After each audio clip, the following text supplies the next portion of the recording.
Salam Malaysia Madani dan tentunya kita bersama lagi dalam program Ruang Bicara yang kami bawakan kepada anda. Mana lagi tentunya di Bernama TV. Dan kita pilih satu lagi topik yang saya kira mungkin penting tetapi jarang dibincangkan, tapi ianya merupakan sesuatu yang ingin kami memberikan pencerahan kepada anda yang mungkin sedang bersama kami ketika ini di program Ruang Bicara ini.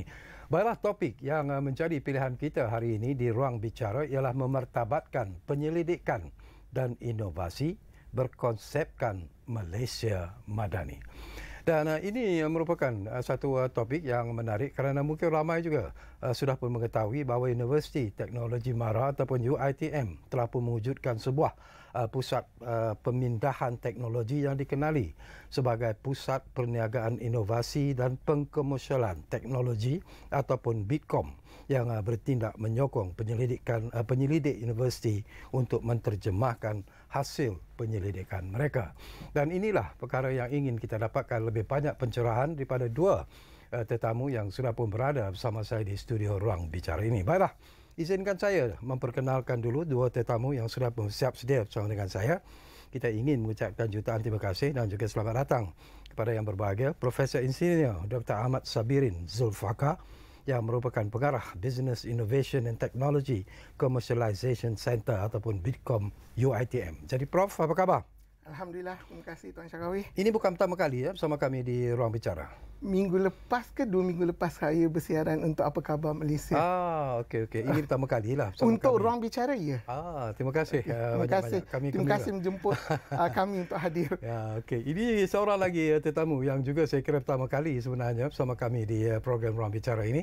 Jadi jutaan terima kasih dan selamat datang kepada yang berbahagia Profesor Dr. Nur Azura Madgani yang merupakan pengarah di Research Management Center ataupun RMC UiTM. Jadi Prof nak panggil apa? Azura? Boleh panggil saya Azura saja. Jadi Prof Azura, apa khabar? Alhamdulillah. Sihat ya? Terima kasih Tuan menjemput kami datang. Pertama kali ni rasa nervous tak? Tak kan? Setakat ni okey lagi. Okey, mungkin menarik jugalah buat permulaan ini. Kita dapatkan dululah pandangan daripada Profesor Sabirin. Kerana ini merupakan sesuatu yang cukup menarik sebenarnya dan mungkin ramai jugalah yang mungkin tahu, tetapi ada juga penonton-penonton kita yang mungkin ingin tahu apakah sebenarnya konsep dan juga peranan yang dimainkan oleh BITKOM itu sendiri. Prof. Okey, terima kasih. So BITKOM ni nama penuhnya adalah Business Innovation Technology Commercialization. Okey. Dia ni kalau kita pergi mana-mana universiti, setiap universiti mempunyai TT Office, Technology Transfer Office ataupun Pusat Teknologi, pemindahan teknologi. So BITKOM ni adalah dia mempunyai dua pilar besar, dua tiang besar. Satu pilar dia adalah dia menjaga harta intelek kepunyaan UiTM. Sebab bila kita bercerita pasal konsep penyelidikan dan inovasi, setiap akademia dia akan menghasilkan output sepanjang mereka menjalankan research atau penyelidikan inovasi.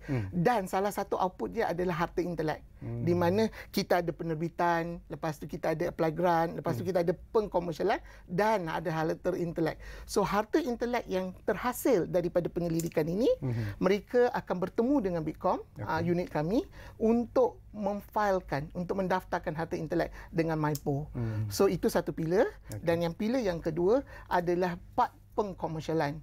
So apabila kita dah ada penyelidik yang mempunyai harta intelek, mereka berpeluang untuk mengkomersialkan harta intelek mereka secara startup ataupun secara outright ataupun licensing dengan syarikat luar.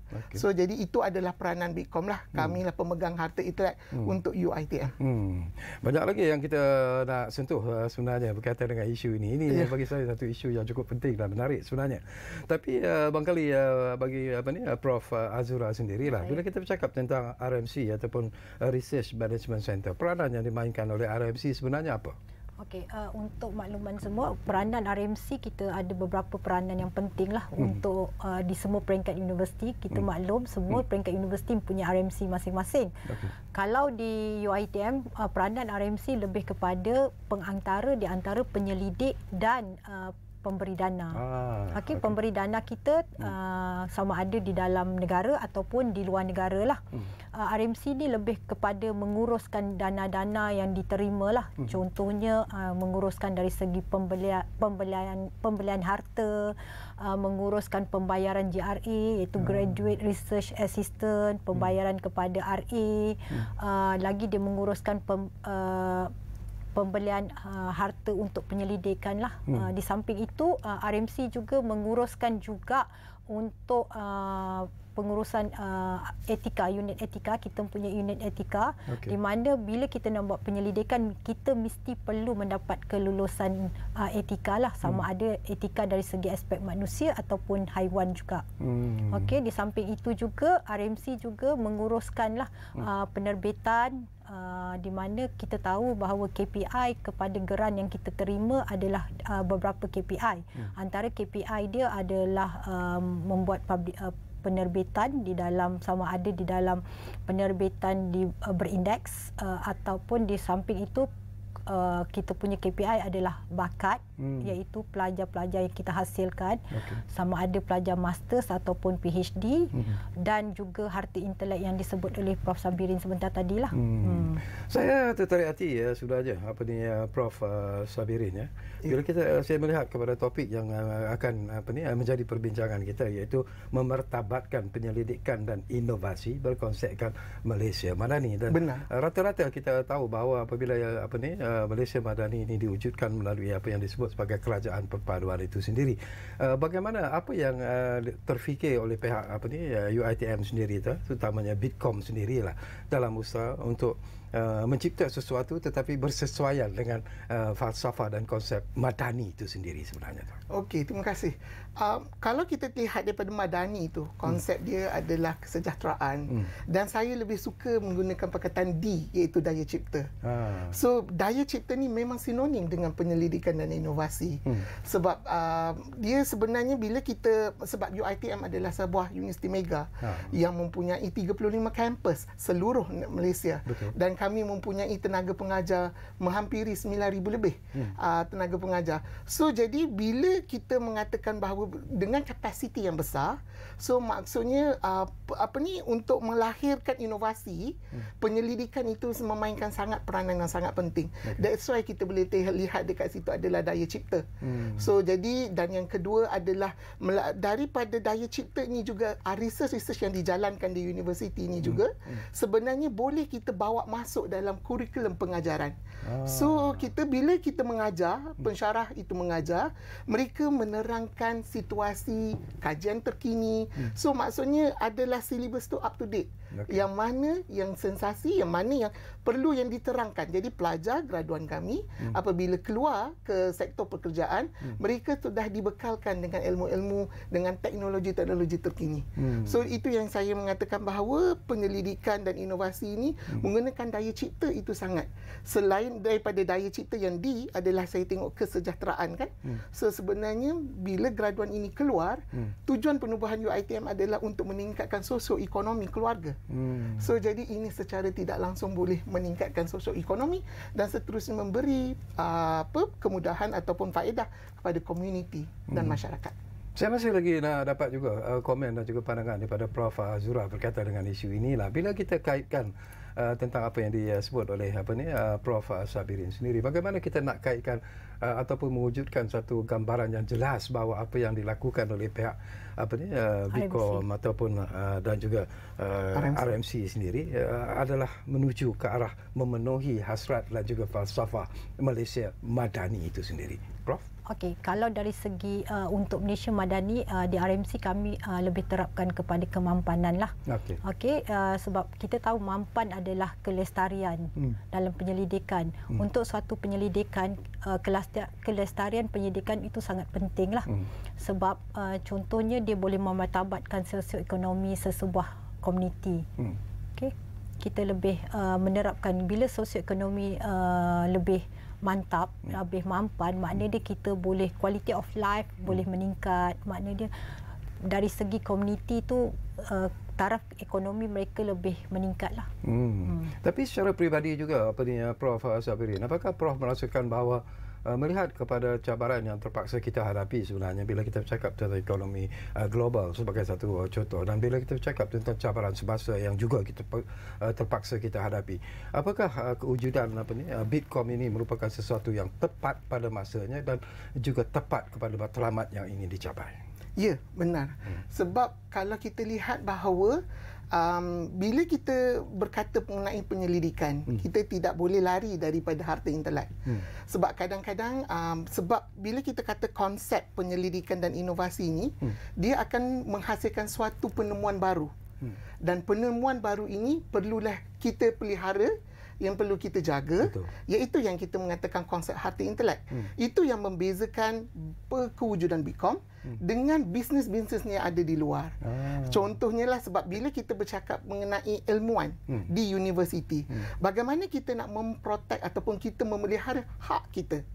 So jadi dekat sini dah kita mengajar kepada pelajar, iaitu bahawa apabila ada sesuatu yang mereka cipta, membuat inovasi, iaitu bila sebut perkataan inovasi, inovasi ini adalah pengebuahsuaian ataupun penambahbaikan apa yang kita dah ada sedia ada. Betul. So jadi dekat sinilah bila dia ada penambahbaikan, mereka perlu menjaga harta mereka, hak cipta mereka, idea-idea mereka. So bila mereka protect benda ni, mereka jaga, dan bila dia nak komersialkan, dekat situlah ada penjanaan pendapatan. So jadi dekat sini ni adalah kita menerapkan konsep bahawa mereka menjalankan penyelidikan itu bukan semata-mata untuk penerbitan, bukan semata-mata untuk mencapai KPI, tapi dia adalah daripada konsep sumbangan penjanaan jauh juga. Setakat ini jaminan yang dilalui sendiri oleh pihak Bitkom sendiri bila kita bercakap tentang inovasi yang telah pun tercipta sebenarnya wujud di UiTM itu sendiri, apakah dari segi keselamatannya terjamin, terjaga dan tidak bocor ataupun dicuri oleh pihak lain? Sebab kita mempunyai satu ekosistem perundangan yang sangat baik.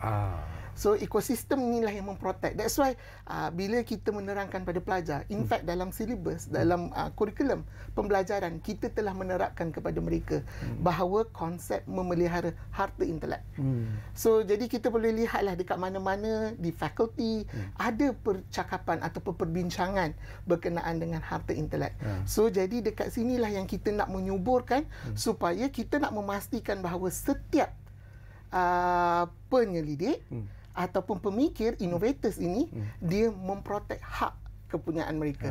Maksudnya dekat sini, ini yang kita nak kata, sebab kita mempunyai perundangan. Kalau kita tengok produk-produk di luar pun, ada yang kadang produk-produk yang ternama akan ada berlakunya kan. So jadi dekat sini yang tu sebab saya kata pendidikan kami di universiti adalah itu pendidikan permulaan sebelum mereka mencuburi diri dalam bisnes yang sebenar di luar. Okey, barangkali Prof Azura, menarik jugalah kalau ialah kita ingin sampaikan kepada penonton-penonton kita sendiri. Bila kita bercakap tentang aspek inovasi itu sendiri, mungkin ada contoh-contoh yang mungkin boleh kita kongsikan daripada pihak Prof Azura sendiri untuk dijadikan sebagai sesuatu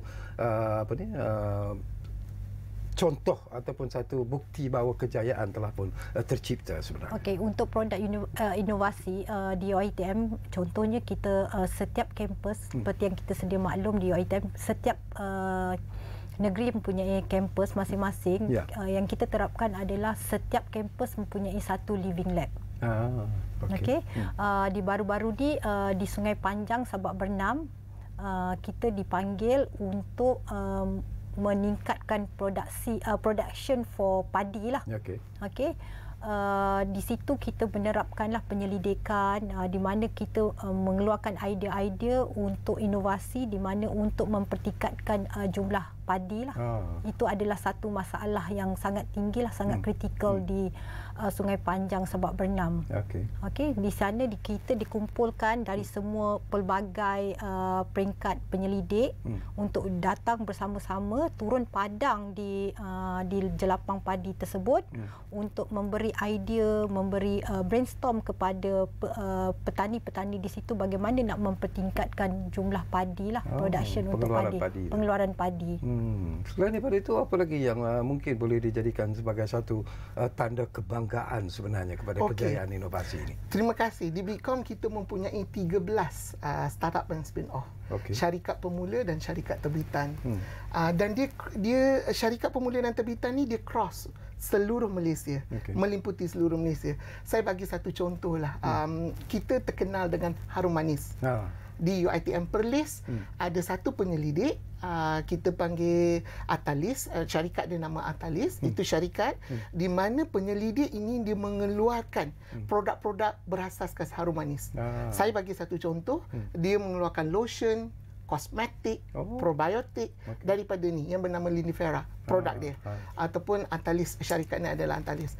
Ini menunjukkan produk-produk yang dihasilkan ini bukan semata-mata untuk kegunaan ataupun dia boleh digunakan oleh orang-orang ramai, tetapi kalau kita kaji di sebalik kejayaan penyelidik ini, dia membantu komuniti setempat. Komuniti setempat mempelbagaikan produk-produk berkisarkan harum manis. Kalau kita tengok, kalau kita ambil contoh harum manis, orang yang ambil untuk makan. Tapi ini kita menciptakan, dan bila kalau produk ini dibawa ke pasaran luar negara, ini adalah salah satu orang kata benda yang boleh dibanggakan Malaysia. Itu saya ambil di UiTM Perlis. Saya pergi ke jauh sikit, UiTM Sabah. Kita ada satu syarikat Pokodas Legacy, di mana penyelidik Encik Suharil ni, dia adalah penyelidikan berdasarkan udang. Di mana dia menghasilkan satu produk, iaitu produk ini untuk nutrien kepada udang-udang, sebab udang ni untuk dia jangka hayat dia bergantung pada proses pada penukaran kulit. So jadi nutrien ini untuk memanjangkan proses jangka hayat mereka, supaya udang ni boleh membesar sehingga boleh dibuat jualan. So jadi produk yang daripada nutrien yang tersebut, nutrisi makanan untuk udang ini, ini yang mereka buat. Dan kalau kita lihat produk-produk di UiTM lah, inovasi dan sebagainya, dia mencakupi semua bidang. Saya boleh katakan agriculture, pertanian ada, IoT ada, Internet of Things ada, kita katakan AI ada. Semua setiap tu, sebab UiTM adalah seperti yang saya cakap, ada 35 kampus dan kita ada pelbagai jenis program. So program-program ni lah. So jadi ini secara tidak langsung membergerakkan ke ekonomi untuk negara. So jadi that's why itulah pandangan saya bahawa produk-produk ini perlu dinaikkan, dan kita pun berterima kasih kepada kerajaan Malaysia Madani apabila Mustis contohnya memberi MySTI. So maknanya memberi kebenaran untuk produk-produk tempatan, untuk mendapat tempat, untuk mendapat kontrak dan sebagainya. So jadi dekat sini lah evolving.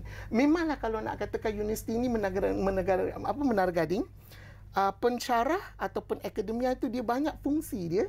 Salah satu dia adalah dia boleh menghasilkan suatu produk inovasi yang boleh memberi manfaat kepada komuniti. Itu yang cantiknya lah. Okey, cantik daripada apa yang Prof Sabri sebut sebenarnya. Tetapi barangkali Prof Azura, dalam perjalanan untuk mencipta sesuatu inovasi yang betul-betul akan memberi manfaat kepada rakyat, itu bukan mudah sebenarnya. Betul. Dan sudah pastilah akan menempuh pelbagai rintangan, pelbagai cabaran dan sebagainya. Setakat ini apakah cabaran besar yang Prof Azura rasakan terpaksa dihadapi, dan mungkin itu juga mungkin kata orang menyekat sedikitlah kerancakan inovasi yang cuba dilaksanakan oleh pihak UiTM sendiri. Kalau kita lihat daripada cabaran paling tinggi, kita sedia maklum bahawa UiTM kita mempunyai 9,000 penyelidik. Iaitu 9,000 staf akademik. Itu adalah satu cabaran. Di samping itu kita ketahui bahawa UiTM ni ada 35 kampus untuk menguruskan penyelidik yang bertaburan di seluruh Malaysia ni adalah satu cabaran. Okey, antara cabarannya kadang-kadang kita nak menyampaikan input, satu-satu maklumat. Kadang-kadang bila kita dah sampai, bila di peringkat cawangan, maknanya dia input tu kadang-kadang tak sampai apa yang kita cuba nak sampaikan. Okey, itu antara cabaran lah. kita sedia maklum di UiTM ni contohnya kita ada kampus muka. Maknanya dia kalau kita nak sampaikan, contoh saya perlu sampaikan kepada UiTM Samarahan dulu. UiTM Samarahan perlu sampaikan kepada UiTM muka. Kadang-kadang input tu tak selari dengan apa yang kita cuba sampaikan. Itu antara cabaran lah. Dan selain daripada itu kita tahu juga cabaran kita adalah dari sumber keuangan. Lah. Yang itu paling ketara lah. Sebab semakin hari peruntukan untuk geran kita agak terhad lah. Jadi itu antara cabaran. Jadi untuk mengatasi cabaran tersebut kita perlu kreatif.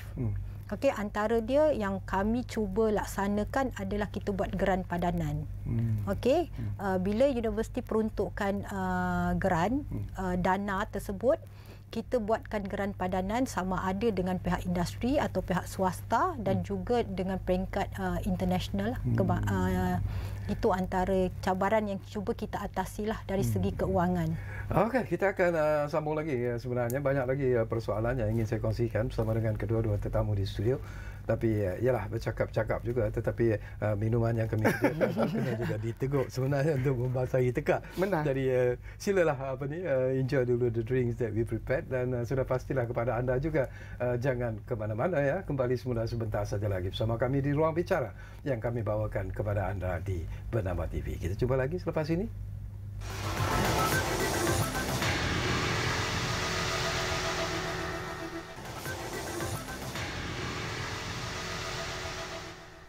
Okey, kita kembali semula ke Ruang Bicara ini. Masih lagi bercakap tentang topik yang saya kira penting dan menarik sebenarnya, iaitu memertabatkan penyelidikan dan inovasi berkonsepkan Malaysia Madani. Dan tentunya kita masih lagi bersama dengan dua tetamu hebat yang menemani saya di studio Ruang Bicara ini, iaitu Profesor Insinyur Dr. Ahmad Sabirin Zulfaqar yang merupakan pengarah Business Innovation and Technology Commercialization Center ataupun BITCOM UiTM. Dan kita juga tentunya masih lagi bersama dengan Profesor Dr. Nur Azura Ahmad Ghani, iaitu pengarah Research Management Center ataupun RMC UiTM.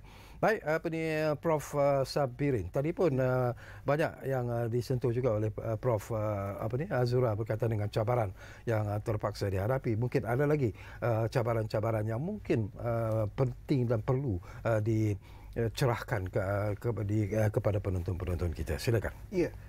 Bila kita sebut pasal cabaran untuk dalam bidang penyelidikan dan inovasi ini, pada saya adalah kadang-kadang kita di bidang akademia ni, kita akan melahirkan satu produk yang kadang-kadang produk itu kita pada fikiran kita dia adalah satu produk yang sangat bagus.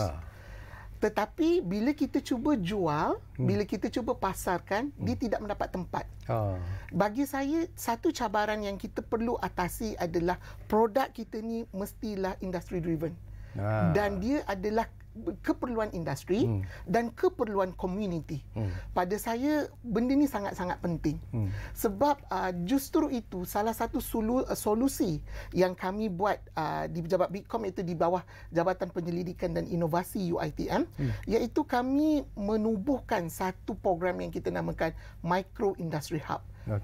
MIH, Micro Industry Hub, di mana dalam program Micro Industry Hub ni adalah penyelidik, dia ni membuat kajian bersama-sama industri daripada kajian fundamental asas tersebut. Betul. Sebab kadang-kadang bila kita buat suatu penyelidikan, kadang-kadang kita ada tendensi, ada kemungkinan shock sendiri. So jadi untuk mengelakkan benda itu supaya kita tidak mengulang kesilapan, so apa yang kita buat adalah kita minta penyelidik bekerjasama dengan industri, bekerjasama bersama-sama, di mana UiTM akan menyediakan satu tempat. Okey, tempat lab, yang lab di situ tu maksudnya industri pun boleh datang dan bekerjasama, berbincang dan sebagainya. Dan kita setakat ni kita ada 10 MIH.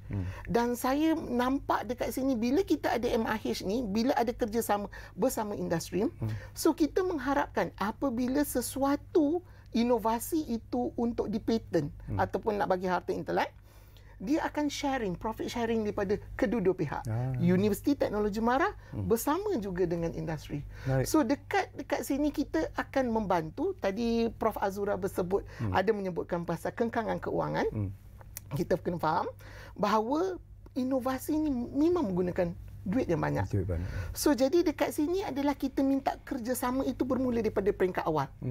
So jadi dekat sini kami berdapat melihat terdapat beberapa MIH yang mula daripada kerjasama.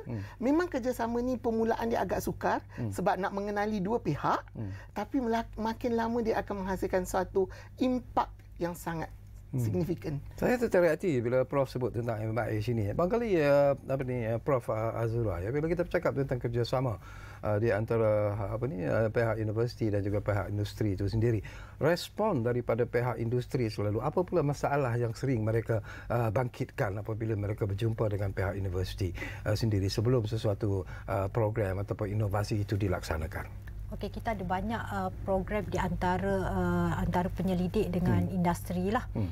Dan kita ada banyak juga geran yang diberikan di antara universiti dan peringkat nasional. Contohnya kita ada geran yang baru-baru ni dilancarkan oleh KPT, geran IMAPS. Kita juga ada geran PPRN. Okey, antara cabaran untuk geran matching grant ini adalah kepercayaan lah. Itu sangat penting lah di antara industri dengan penyelidik. Okey, contohnya ada geran-geran yang kita dah bersetuju di peringkat awal dengan industri. Bila penyelidik dah menyiapkan produk yang di mana industri pada peringkat awalnya yang mengikut keperluan ataupun spek daripada industri ni, tetapi bila kita dah deliver that product, industri tak nak mengambil that produk. Itu adalah cabaran dia. Okey, antaranya adalah dimaklumkan bahawa tiada ruang untuk ditempatkan di industri dan sebagainya lah. Jadi apa yang kita buat apabila kita dah siap that produk, bila industri kata dari segi ruang, apa yang kita buat, kita cuba cari mana-mana mal di UiTM, kita beri that produk kepada pelajar untuk menggunakannya. Bila you sebut tentang isu ini barangkali penting dan menarik sebenarnya, dan isu ini juga perlu diberi perhatian yang serius bukan saja oleh pihak industri tetapi juga pihak universiti. Tetapi berkemungkinan tak Prof Sabirin kenapa ini berlaku? Apakah kerana competition, persaingan? Mungkin ketika mereka menemui pihak UiTM, mereka mungkin ada idea yang cukup bernas, tetapi kerana tawaran yang diberikan oleh UiTM itu sendiri mungkin agak berbeza dengan pada masa yang sama mereka juga mungkin berunding dengan universiti-universiti lain, researcher daripada universiti-universiti lain, dan mungkin tawaran yang diberikan itu jauh lebih murah ataupun sebagainya. Mungkin itu juga antara perkara yang perlu dilihat secara serius oleh pihak tuan agaknya. Bagi saya, persaingan antara universiti dengan universiti itu tidak wujud sebenarnya. Sebab persaingan kami, public university ke universiti swasta, adalah persaingan yang sehat. Sebab motif kita adalah untuk meningkatkan kesarjanaan akademik negara. So jadi persaingan tu tidak wujud sebenarnya bagi saya lah, di konsep yang saya nampak. Sebab setiap universiti dia mempunyai pelbagai cara untuk menjaga partner daripada segi industri dan sebagainya. Yang saya nampak adalah faktor daripada luar negara. Okey, iaitu bila kita menghasilkan sesuatu produk, harga yang kita hasilkan dengan yang kita tawarkan dengan negara-negara yang di luar. Ada satu negara ni dia boleh menghasilkan 10 kali ganda murah daripada apa yang kita hasilkan. Itu yang saya cuba bangkitkan. Okay. So jadi itulah berlaku di mana kita mengatakan capacity. Di universiti kita mempunyai capacity yang terhad. Kita adalah gedung ilmu yang boleh menghasilkan satu produk. That's why kita perlukan kerjasama dengan luar, pihak luar, sebab untuk nak menerbitkan ataupun untuk mengeluarkan satu produk dalam kuantiti yang besar. Dekat sini ni, that's why kita mungkin ada idea, sebab bagi saya lah universiti ni the brain. Dia ada idea dan sebagainya. Industri dia mempunyai keuangan, dia membantu dekat situ. Saya tidak menafikan bahawa kementerian juga banyak membantu. Sebab kalau kita tengok pada KPT sendiri, Kementerian Pendidikan Tinggi, mereka mempunyai grant yang banyak menyaport. Contohnya saya boleh katakan adalah grant daripada PRGS, prototype. FRGS tu adalah untuk kajian fundamental. Tetapi prototyping ni adalah apabila diorang dah habiskan fundamental, bagaimana dia nak jadikan prototype. Dia punya TRL dah lebih sikit tertinggi.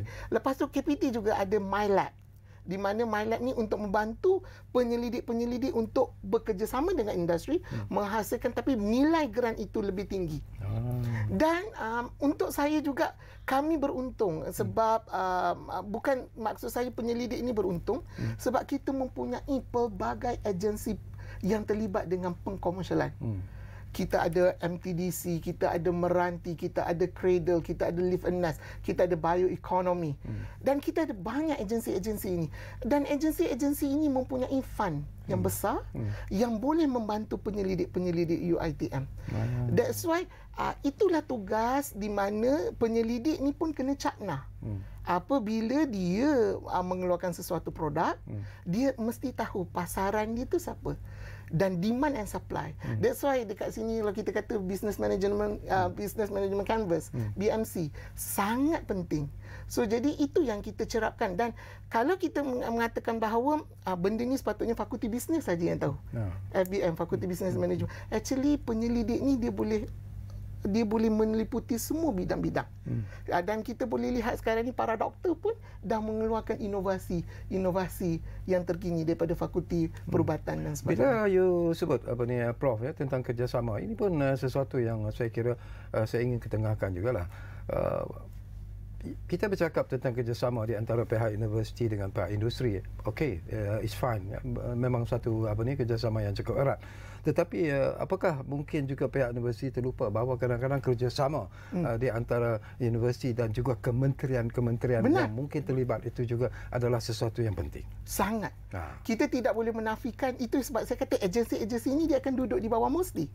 Kebanyakan mereka akan duduk di bawah Musti dan diorang ada agensi mereka. Kementerian. That's why bagi saya lah untuk penyelidikan dan inovasi ni, dia ni adalah handholding banyak pihak. Banyak stakeholder, banyak pihak. So untuk menjayakan sesuatu aspirasi.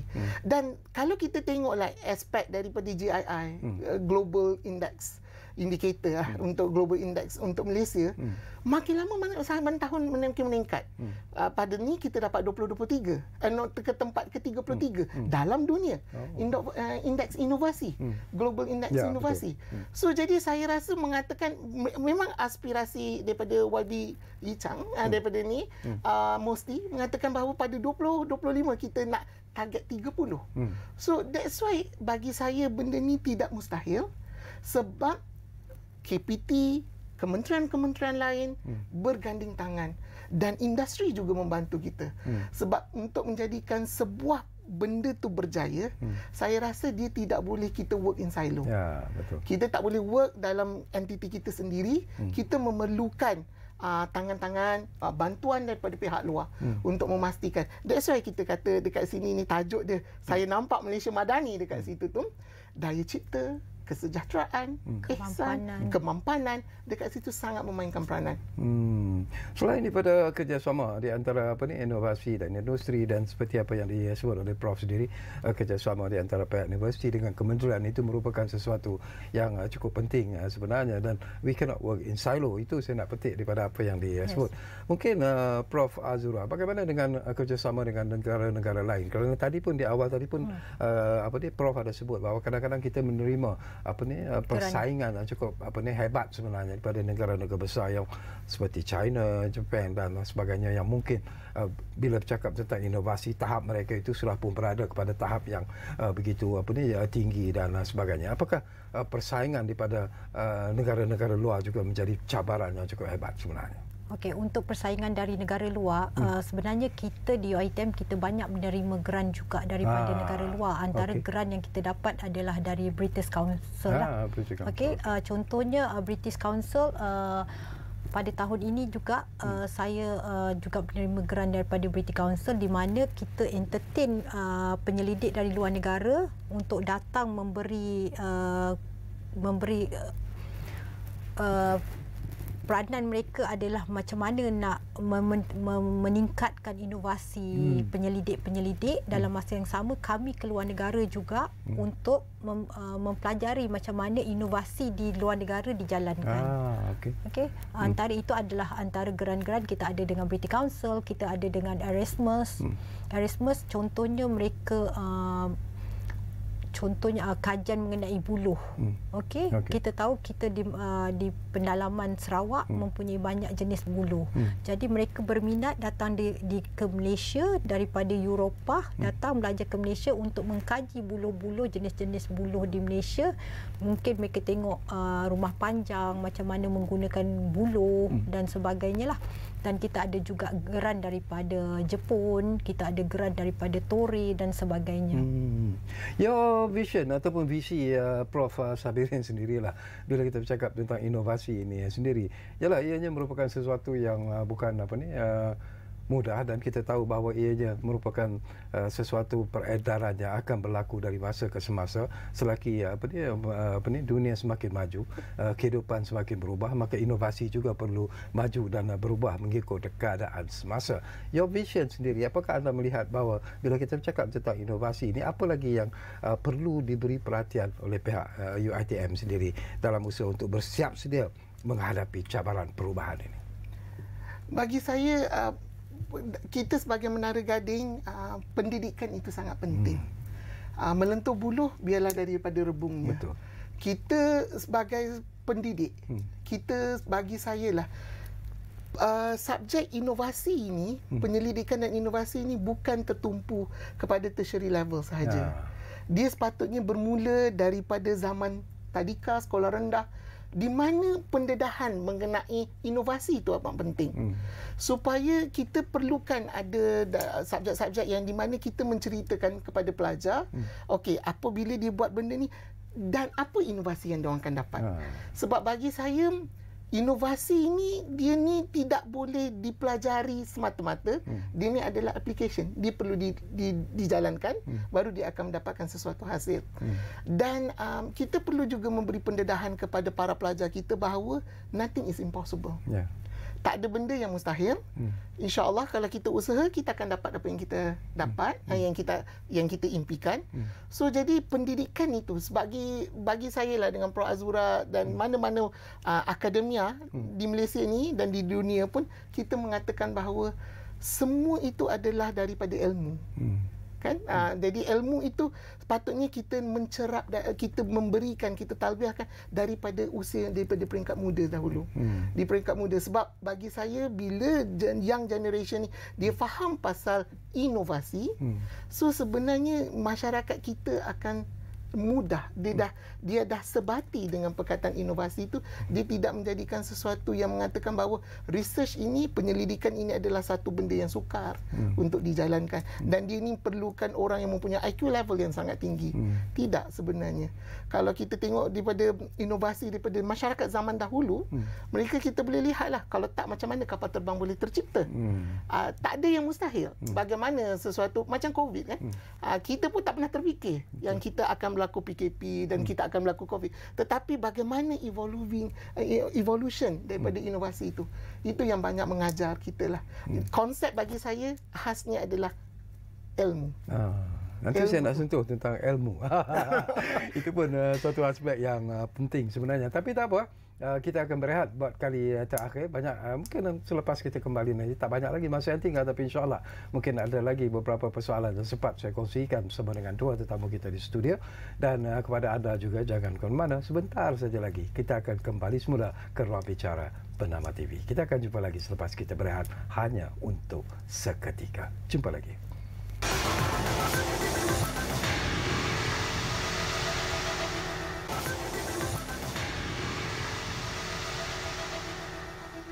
Baiklah, terima kasih banyak-banyak kalau anda masih lagi menumpukan perhatian sama kami di program Ruang Bicara ini. Kita hampir-hampir di penghujung sebenarnya, tapi ada lagi masa sebenarnya untuk saya kongsikan beberapa lagi persoalan bersama dengan kedua-dua tetamu di studio. Nak memetik daripada apa yang disebut oleh Profesor Sabirin tadi sebelum kita berehat tentang ilmu itu sendiri. Pandangan Prof Azura sendirilah, bagaimana sebenarnya apa yang kita perlu lakukan dalam untuk menanam ilmu itu, bukan saja di peringkat universiti, sebenarnya di peringkat sekolah rendah, sekolah menengah, barangkali kekuatan ataupun kefahaman tentang inovasi itu sendiri harus disemaikan di peringkat awal lagi sebenarnya. Mungkin ada komen daripada Prof Azura. Kita sedia maklum bahawa ilmu ni perlu diterapkan dari lahir lagi. Kita pun ketahui kalau nak melentur buluh pun biarlah dari rebungnya. Maksud dia ilmu tu kita perlu terapkan dari peringkat baby yang dilahirkan, di mana ilmu ini kalau kita pun lihat dari surah Iqra, belajarlah kan. Maknanya dia perlu diterapkan dari awal lagi supaya bila mereka semakin meningkat, ilmu yang dipelajari itu boleh diterapkan dan dimanfaatkan. Okey, itu saja. Itu saja. Okey, kita nak pergi kepada satu lagi isu yang saya anggap cukup penting sebenarnya. Kebelakangan ini rata-rata orang bercakap tentang AI. Tadi pun Prof juga ada sentuh tentang teknologi AI yang juga sedang dilaksanakan sebenarnya, proses inovasi di peringkat UiTM sendiri. Bila kita sebut tentang AI itu sendiri, apa yang Prof rasakan yang perlu sebenarnya dari segi inovasi? Apa yang aspek yang perlu dilihat sebelum pelaksanaan AI itu dilaksanakan secara keseluruhannya, secara lebih serius? Bagi saya, kita bila bercakap pasal AI, ramai orang takut. Bahawa saya pun takut. Sebenarnya kita khawatiri bahawa dengan ada AI ini akan berlakunya peluang pekerjaan akan terjejas. Sebab semua akan di-replace oleh AI, artificial intelligence dan sebagainya. Bagi saya konsep ni sebenarnya AI ni dia bukan bermula baru ini. Betul. Dia dah bermula sebenarnya kalau kita tengoklah panduan kapal terbang pun sebenarnya dia dah ada autopilot dah. Itu pun part of AI juga. Sebenarnya bagi saya lah kita tidak perlu kebergantungan teknologi. Dia masih memerlukan manusia untuk ke teknologi. Kalau kita tengok IR, Industry Revolution, daripada IR 1 hingga IR 4.0, kita masih melihatkan bahawa peranan manusia dalam teknologi itu memainkan peranan yang sangat hebat.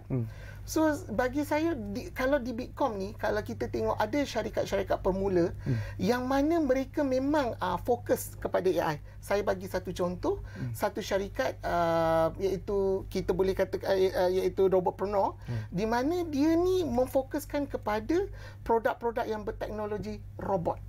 Produk-produk yang menggunakan robot. So jadi kalau kita tengok sekarang ni, kalau kita pergi dekat mana-mana di kedai makan pun, kalau kita tengok kedai makan yang bawa air dan sebagainya, itu ada robot. Sebab kalau lah tak ada teknologi AI, mesti robot tu dah langgar sebagainya. Medical, kita ada Adolescence, iaitu ini adalah junior kami daripada syarikat pemula, di mana dalam Adolescence ni dia ni adalah satu kits yang di mana untuk detect kalau ada kanser dan sebagainya. Itu pun AI juga. Kalau saya sentuh kepada MIH, Micro Industry Hub tadi, kita ada Vital dekat sini ni. Syarikat Vital ni dia bekerjasama dengan MTEL, syarikat telekomunikasi, MTEL, di mana dia nak tahu telematiknya ni, maksudnya nak tahu positioning, bagaimana selular telekomunikasi dan sebagainya. So jadi kami di universiti ni pendedahan kepada AI ni memang kita kena memberi pendedahan kepada para pelajar supaya, dan kalau tuan tanya dengan saya apakah aspek yang ni, perundangan. Kita kena jelas berkenaan dengan perundangan. Sebab apa, kalau kita tengok pun sekarang ni pelajar-pelajar pun menghantar assignment menggunakan AI, ChatGPT dan sebagainya. So jadi perundangan itu kita kena jelas. Kita kena faham supaya perundangan itu tidak memakan diri sendiri daripada aspek. Selain daripada perundangan, sejauh mana keyakinan Prof sendiri bahawa pelaksanaan konsep AI itu sendiri itu merupakan satu perubahan teknologi yang mungkin bagi rakyat Malaysia adalah merupakan sesuatu yang menakutkanlah, macam Prof sebut di awal-awal tadi. Tetapi apakah hakikat yang harus kita terima bahawa sama ada kita suka ataupun tidak, kita akan hadapi zaman AI ini dalam mungkin tak dalam masa yang terdekat tetapi dalam masa beberapa tahun mendatang? Kalau kita memang kita tak perlu takut sebab teknologi ni kan saya kata evolve. Dia akan datang walaupun kita tak suka ke kita suka ke, dia akan ada. So maksudnya bagi saya adalah kita kena terima dan kita sepatutnya mencuburi diri kita dalam AI supaya kita tidak ketinggalan. Betul.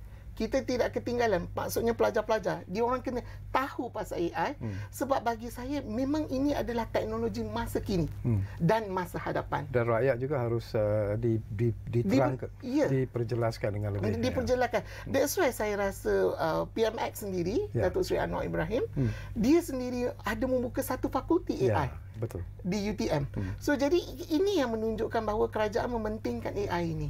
Dan kita di college KPPM KEPIM di college juga. Saya rasa Prof Azura lebih pandai bercerita pasal AI sebab dia pun dalam bidang AI. Di dalam KEPIM juga kita ada buat satu program AI secara besar-besaran. Baru-baru ni yang kita buat. So jadi bagi saya yang ini ni kita jangan ketinggalan. Kita sertai dia dan kita mempelajari dia. Dan saya percaya sooner or later bahawa AI ni dia wujud secara berleluasa lebih diambil kira selepas pandemik. Okey. Baik, sayang sekali kita di penghujung sebenarnya. Banyak lagi persoalan yang ingin saya kongsikan. Kita ada lebih kurang 2-3 minit saja lagi. Saya nak beri ruang dan juga peluang kepada Profesor Azura. Barangkali apa yang ingin anda sampaikan kepada penonton-penonton kita di penghujung ruang bicara ini. Silakan. Okey, untuk saya sambung sedikit berkaitan dengan AI tadi, di UiTM kita ada IBDAI, iaitu satu COE research center lah yang mengkaji berkaitan dengan AI, di mana di sini kita lebih fokus kepada untuk membuat prediction lah. Okey, kita tahu AI ni sangat penting di masa akan hadapan. Di UiTM juga kita banyak program yang berkaitan dengan AI. Contohnya kita nak membuat prediction on solar, kita juga gunakan AI. Di samping itu kita ada beberapa lagi COE Center of Excellence lah yang mengkaji berkaitan dengan AI. Contohnya seperti kita ada iPerform, iaitu mengkaji, maknanya dia nak buat dental punya kita daripada gigi kita nak menggunakan AI macam mana dan kita nak tahu dari segi usia. Contohnya baru-baru ni yang kapal terbang, maknanya dia yang kita tahu penumpang jatuh, kita tak tahu berapa umur, dari situ kita boleh gunakan AI lah untuk detection. Selain daripada itu kita juga yang kes yang MH kan, kes MH yang jatuh tu identify, mengenal pasti mayat. Mengenal pasti mayat daripada gigi. Daripada gigi. Itu juga kita bekerjasama dengan industri lah untuk menggunakan teknologi yang terkini lah untuk mengenal pasti usia penumpang tersebut. Banyak lagi yang kita ingin kita ketahui, tapi ialah 1 minit saya beri jugalah peluang kepada Profesor Sabirin, harapan dan juga apa yang ingin anda sampaikan seringkas-ringkasnya selaku pengarah Business Innovation and Technology Commercialization Center ataupun Bitkom UiTM. Silakan. Okey, bagi saya adalah kita banyak industri di luar. Kami di UiTM terbuka untuk bekerjasama. Tidak kira industri, kementerian, dan kita adalah, sebab kami ni mempunyai kapasiti yang besar. So jadi sebagai sebuah kapasiti yang besar, peluang tu peluang tu banyaklah, ramai. Kami punya production of student pun ramai. Pintu sentiasa terbuka. Pintu sentiasa terbuka, dan saya percaya Datuk VC, Timbalan Naik Chancellor kami sangat bergembira untuk menerima. Dan bagi kami adalah apa yang kita buat ni adalah untuk memastikan negara kita terus progresif dan dinamik. Okey, terima kasih banyak-banyak kepada Profesor Dr. Insinyur Dr. Ahmad Sabirin Zulfaqar. Terima kasih juga kepada yang berbahagia Profesor Dr. Nur Azura Madkani kerana sudi bersama kami di program Ruang Bicara ini. Saya cukup selesa sebenarnya sembang-sembang bersama dengan kedua-dua tetamu ini, tetapi banyak lagi persoalan yang ingin kita kongsikan, tapi insya-Allah mungkin di masa-masa yang akan datang kita duduk lagi di program Ruang Bicara ini, kerana saya percaya bila kita bercakap tentang Bitkom itu sendiri, banyak lagi perkara yang ingin kita sentuh sebenarnya, tapi seperti biasalah masa sentiasa mencemburui kita. Apapun, terima kasih kepada anda menumpukan perhatian bersama kami di program Ruang Bicara ini, dan jangan lupa sesuatu yang sentiasa kami janjikan dan sentiasa kami tepati. Ruang Bicara pastinya akan berbicara bersama anda dari masa ke semasa. Kita jumpa lagi. Assalamualaikum.